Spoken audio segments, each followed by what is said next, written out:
Assalamualaikum warahmatullahi wabarakatuh. Bagaimana rekan-rekan mahasiswa kabarnya? Semoga dalam keadaan sehat selalu dan saya mengucapkan selamat menjalankan ibadah puasa bagi yang menjalankan dan semoga kita semua masih dalam keadaan sehat. Hari ini di mata kuliah indikator dan pengukuran variabel promosi kesehatan, saya Riza Hayati Ifro akan menjadi pemandu untuk materi yang akan kita bahas hari ini, yaitu mengenai pengukuran motivasi. Kita langsung saja membahas tentang materi hari ini. Rekan-rekan mahasiswa yang berbahagia, motivasi itu bisa kita simpulkan sebagai salah satu variabel yang mempengaruhi suatu perilaku. Dengan mengetahui motivasi yang mendasari perilaku seseorang, maka kita dapat menjelaskan serta meramalkan perilaku dari manusia. Contoh, kita mau melihat bagaimana motivasi remaja untuk mengkonsumsi makanan sehat. Maka kita perlu mengukur motivasinya sehingga kita bisa memprediksi apakah mahasiswa tersebut benar-benar akan mengkonsumsi makanan sehat atau tidak. Nah, motivasi seseorang itu juga menggambarkan pola, kemudian kekuatan, kemudian kesungguhan dari perilaku seseorang tersebut. Baik, nah motivasi atau kita sebut dengan asas kebutuhan ya, motif itu juga erat kaitannya dengan hal-hal yang sifatnya prediktor ya, prediksi. Jadi perilaku terjadi karena adanya suatu motivasi atau kebutuhan. Motif yang sama artinya kebutuhan yang sama belum tentu menghasilkan perilaku yang sama. Seperti misalnya kita akan menuju kampus begitu ya, sama-sama motifnya. Tetapi perilakunya bisa saja berbeda. Ada yang menggunakan ojek online, ada yang menggunakan kendaraan pribadi, ada yang berjalan kaki sembari olahraga misalnya. Nah kan berbeda. Motifnya dan juga perilakunya mungkin sama tapi perilakunya berbeda. Perilaku sama belum tentu muncul dari motif yang sama pula. Ini juga contoh anggota klub olahraga golf, apakah mereka mempunyai motif yang sama yaitu berolahraga atau malah mereka ingin menjalin networking misalnya di dalam aktivitas olahraganya. Nah, kalau kita lihat bahwa motivasi itu dekat dengan teori dorongan ya, drive theory. Motivasi adalah dorongan oleh kekuatan tertentu, misalnya kalau untuk kebutuhan dasar manusia itu ada lapar, ada haus, ada rasa ingin tahu ya, curiosity tinggi, ingin lebih pandai sehingga mau belajar, sehingga dorongan inilah yang akan membentuk adanya suatu perilaku. Jenis dorongan itu ada dua bentuk, ada dorongan yang instingtual artinya biologi ya, sifatnya ya memang alamiah oleh manusia. Ada juga dorongan yang dipelajari karena faktor-faktor lingkungan. Misalnya penggunaan nafsa, sifatnya kan adiksi. Nah, itu kan juga merupakan hal-hal yang timbul karena lingkungan pertemanan. Kemudian korupsi, mencuri dan hal-hal negatif lainnya.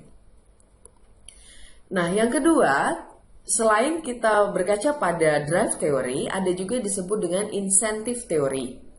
Mempelajari motivasi dari sudut tujuannya. Jadi, kira-kira kalau kita berperilaku, kita akan mendapatkan dampak atau masukan atau output apa begitu. Jadi, dilihat apa hasil yang dirasakan setelah perilaku itu terjadi.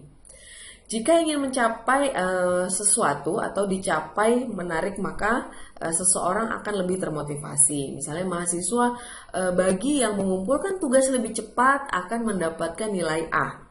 Nah, maka nilai A itu tadi yang akan menjadi insentif atau dorongan untuk berperilaku giat belajar, misalnya begitu. Nah, untuk insentif teori sendiri ini lebih lekat kaitannya dengan pencarian kesenangan ya, insentif positif dan menghindari insentif negatif atau ketidaknyamanan. Contoh dalam dunia kerja tadi ya, gaji, bonus, kemudian adanya hukuman sehingga tidak mau berbuat yang tidak-tidak, itu adalah bagian dari teori insentif. Nah, dalam konsep motivasi ada juga dikenal dengan teori McClellan. kalian sudah banyak ya motivasi, ada yang terbagi menjadi 5. Jadi ada motivasi kebutuhan dasar, kemudian rasa aman, rasa cinta, kemudian dihargai, dan juga aktualisasi diri.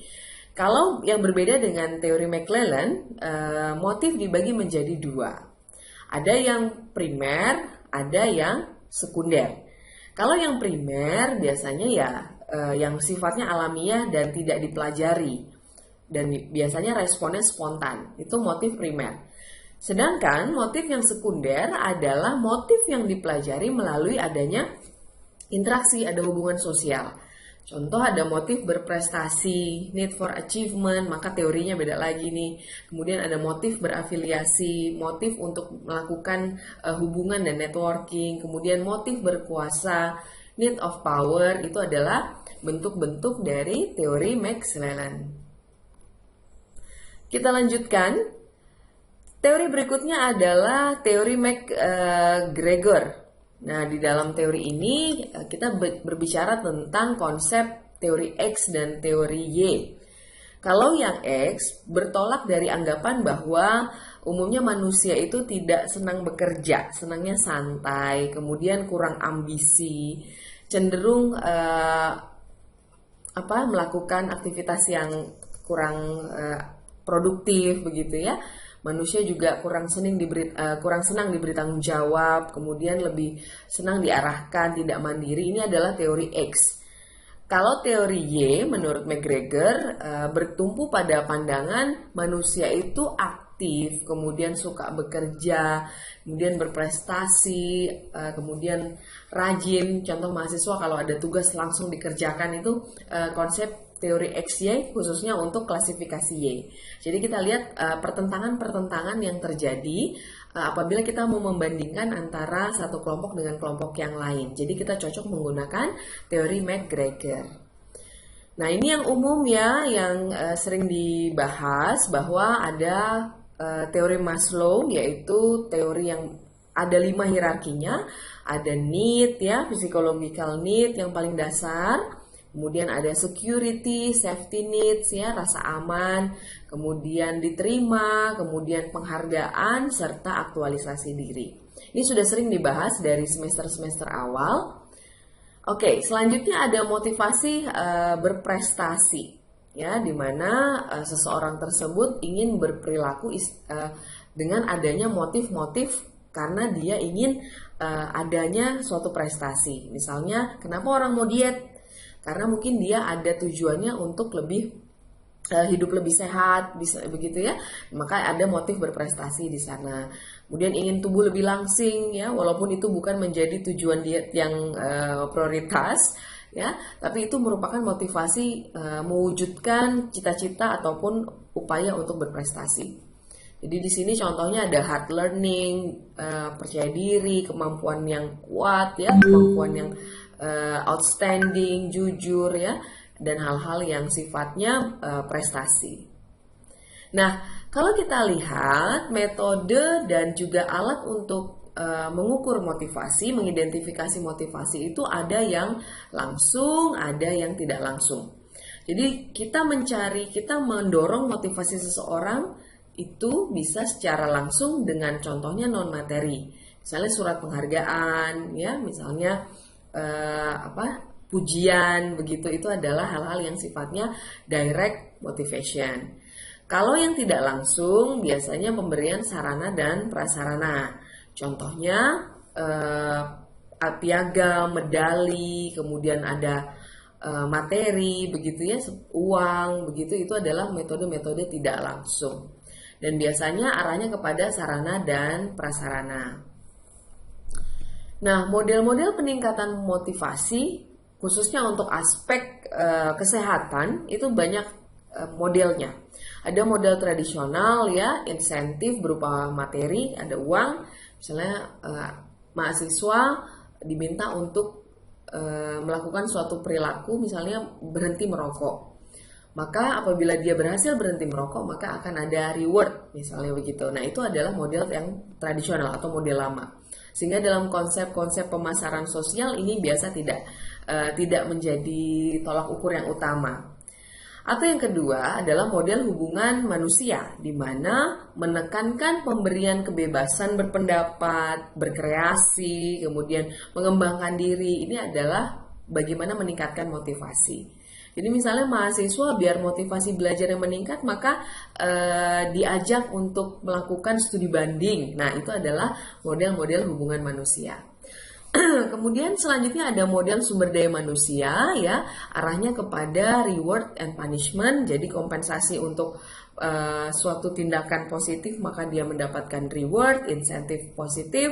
Kalau dia melakukan pelanggaran maka dia mendapatkan insentif yang negatif. Nah, kalau kita lihat ada satu model, ini juga sudah pernah digunakan oleh beberapa kakak tingkat kalian ya di dalam tugas akhir, teori NOA ya. Jadi teori Need, Opportunities and Ability ini adalah teori perubahan perilaku yang menitik beratkan pada lingkungan di tingkat makro. Ya, jadi bagaimana perilaku tersebut bisa terbentuk melalui adanya motivasi dengan ada variabel-variabel yang lebih detail. Nah, jadi mahasiswa nanti pada saat penugasan boleh, atau misalnya pada saat tugas akhir yang berencana mengambil variabel motivasi, boleh mengambil salah satu teori-teori yang sudah saya jelaskan ini. Nah, apa itu teori NOA? Jadi kita lihat kebutuhan. Jadi kebutuhan, kemampuan, serta kesempatan. Teori ini dikembangkan pada tahun 2008 ya, pengembangan dari model tahun 97, di mana motivasi di sini, motivasi, variabel motivasi ini merupakan implikasi dari adanya kebutuhan dasar. Contohnya ada need, hubungan, kemudian rasa nyaman, kemudian pekerjaan, kesehatan ya, keuangan dan lain-lain. Ini dipengaruhi oleh ekonomi, kemudian juga ada faktor demografi dan juga kesempatan sehingga menimbulkan suatu motivasi. Kemudian motivasi di sini ada behavioral control. Kedua variabel ini, motivation and behavioral control, akan membentuk suatu niat. Jadi tahapannya menurut NOA motivasi dulu, baru niat. Baru kita masuk ke consumer behavior, artinya akan mengaplikasikan suatu perilaku hingga kepada subjective well-being, kesejahteraan dan kualitas lingkungan yang lebih baik. Ini adalah model NOA yang dikembangkan oleh Darton tahun 2008 ya, berdasarkan studi yang dilakukan oleh Flick. Oke, mengacu kepada tahap berikutnya yaitu teknik pengukuran. Kalau kita lihat, motivasi seseorang itu tidak bisa diobservasi secara langsung. Tidak seperti perilaku, misalnya dia makan buah, kita bisa lihat dia makan buah secara langsung. Tapi kalau motivasi ini biasanya sifatnya tertutup, covert behavior. Jadi kita harus melakukan identifikasi baik berupa tes proyektif, mengambil data berbasis kuesioner, atau melakukan observasi perilaku. Nah, tes proyektif itu apa ya? Tes proyektif itu dikenal dengan thematic apperception test. Jadi ini melihat gambaran klien ya, atau audiens atau sasaran responden untuk melihat bagaimana motivasi yang dimiliki. Biasanya kita menggunakan studi yang sifatnya kualitatif, terbuka, sehingga si responden itu bercerita apa yang menjadi motivasinya.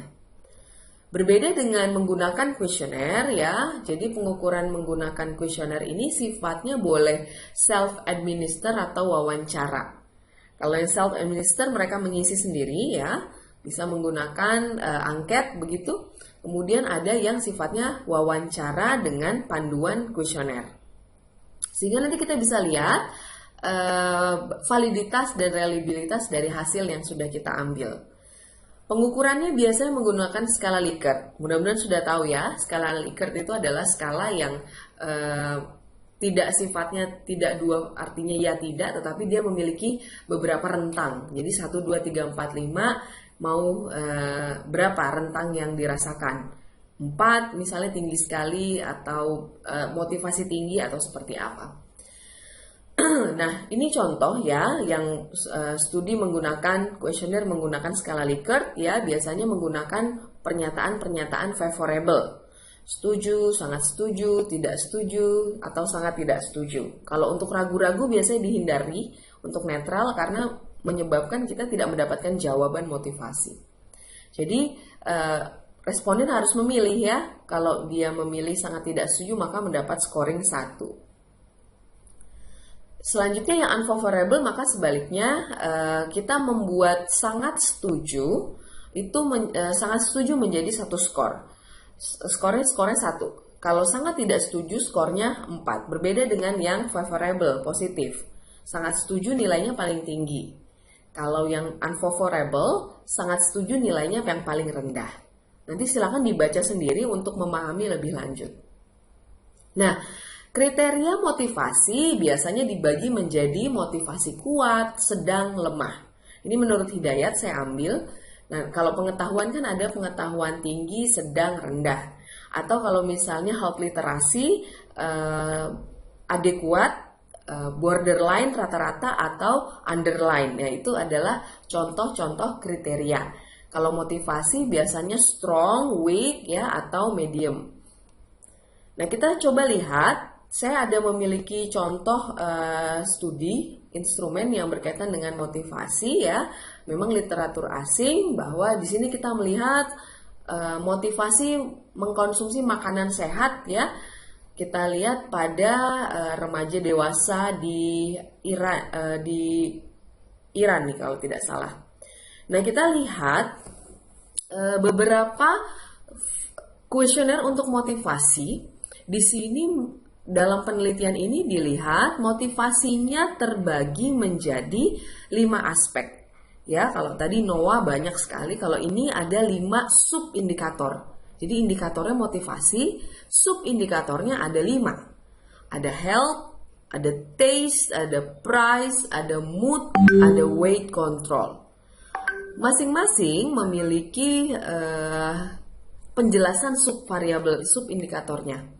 Jadi seperti health, mengkonsumsi vitamin, kemudian bagaimana menjaga nutrisi. I always follow a healthy balanced diet. Saya selalu mengikuti diet sehat atau diet seimbang misalnya. Kemudian untuk rasa bagaimana, harga, kemudian perasaan yang dirasakan saat mengkonsumsi makanan sehat, dan juga apakah ada rencana untuk mengontrol berat badan. Oke. Nah, berikutnya, nah ini adalah contoh hasil yang diperlihatkan dari data. Mudah-mudahan terlihat jelas ya. Di sini ada motivasi lemah, sedang, dan juga kuat.